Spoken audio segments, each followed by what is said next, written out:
विघ्नेश्वराय वरदाय सुरप्रियाय लंबोदराय सकलाय जगद्धिताय नागाननाय स्तुतियज्ञ विभूषिताय गौरीसुताय गणनाथ नमो नमस्ते। कालिके कृष्ण रूपाय राधा रूप शिवाय च सर्वक्लेश विनाशाय श्रीकृष्णाय वयं नमः। वंदे देव उमापतिं सुरगुरुं वंदे जगत्कारणं वंदे पन्नगभूषणं मृगधरं वंदे पशूनां पतिं वंदे सूर्य शशाङ्कवाहिनीनयनं वंदे मुकुन्द प्रियं वंदे भक्तजनाश्रयं च वरदं वंदे शिवं शङ्करम्। मनोजवं मारुततुल्यवेगं जितेन्द्रियं बुद्धिमतां वरिष्ठं वातात्मजं वानरयूथमुख्यं श्रीरामदूतं शरणं प्रपद्ये श्रीरामदूतं शरणं प्रपद्ये श्रीरामदूतं शरणं प्रपद्ये। माँ भगवती की कृपा आप सभी पर सदा बना रहे। आप सभी खुश रहें, सुसंपन्न रहें, स्वस्थ रहें। मेरी माँ भगवती परम्बा जगदम्बा कामाख्या से यही प्रार्थना है कि हमारे जो भी प्राणी इस चैनल को देखते हों, माँ भगवती सबको सुप्रसन्न रखें, सुखी रखें, स्वस्थ रखें और व्यस्त रखें। एक महापुरुष का कमेंट आया था कि महाराज जी वृश्चिक राशि पर आपने गंडांत का तो बहुत बढ़िया दिया था, लेकिन उसका ग्रहण योग का आपने नहीं बताया। तो बंधुवर ऐसा है कि वृश्चिक राशि पर जो ग्रहण योग है, ग्रहण योग खास करके होता है सूर्य या चंद्रमा के साथ राहु की युक्ति होती है।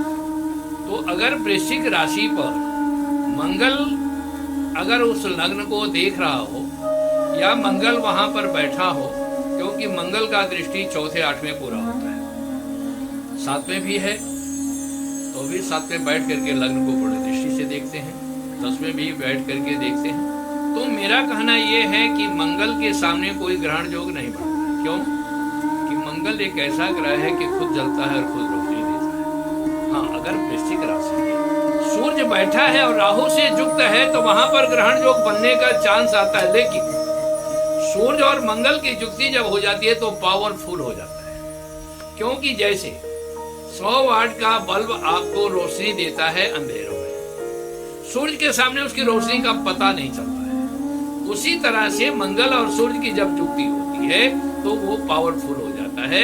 इसलिए ग्रहण योग होते हुए भी उतना बातों सार्थक नहीं होता है। इसलिए वृश्चिक राशि के बारे में ग्रहण का हम ज्यादा विवेचन नहीं दिए। दूसरी बात, हमने आगे के वीडियो में भी ये बता रखा हूं कि होलाष्टक शुरू हो रहा है, क्योंकि चैत्र के नवरात्रि का बुनियाद जो है फाल्गुन शुक्ल अष्टमी से ही प्रारंभ होता है। और एक चीज और विशेष है कि पूर्णिमा के दिन फाल्गुन पूर्णिमा को ग्रहण भी लग रहा है, लेकिन यह ग्रहण भारतवर्ष में दृष्टिगोचर नहीं होगा। अमेरिका में, यूरोप में, ऑस्ट्रेलिया में, इन सब जगहों में दिखाई देगा। इसलिए ज्यादा प्रभावशाली वहीं के लोगों के लिए है। उस दिन सिंह राशि पर जो ग्रहण होगा तो सिंह राशि के लिए खास करके अपने को बचाव करना चाहिए। मेष राशि का ये ग्रहण बहुत बड़ा कारीगर होगा। मेष राशि के लोग जो जातक हैं इन सब जगहों में उनके लिए रुका हुआ संपत्ति भी प्राप्त होगा। चैत्र के नवरात्रि तक आपका जो कारोबार रुका हुआ है वो भी प्रारंभ हो सकता है, वो भी सार्थक हो सकता है। तुला वाले को भी बेनिफिट मिल सकता है, तुला वाले को सार्थक मिल सकता है। इसलिए इस ग्रहण का प्रभाव में खास करके जो यूरोप में, ऑस्ट्रेलिया में, अमेरिका में रह रहे हैं उन लोगों के लिए खास करके गायत्री साधना, हनुमत उपासना ये सबसे बड़ा ज्यादा कारीगर होगा। अगर तंत्र के प्रयोग में कोई सार्थक जानना चाहता है, तांत्रिक में आने की इच्छा हो, साधना करने की इच्छा हो, तो देवी सूक्त की आराधना कर सकते हैं, हनुमान जी का आराधना कर सकते हैं, आप गायत्री का आराधना कर सकते हैं, या शक्ति का किसी प्रकार से अगर अच्छा गुरु मिल जाता है आप इस पर आराधना कर सकते हैं। और खास करके ये ग्रहण के आप यहाँ पर तो भारत वर्ष में दृष्टि गोचर नहीं होगा, इसलिए इसका सूतक का भी प्रभाव नहीं होगा।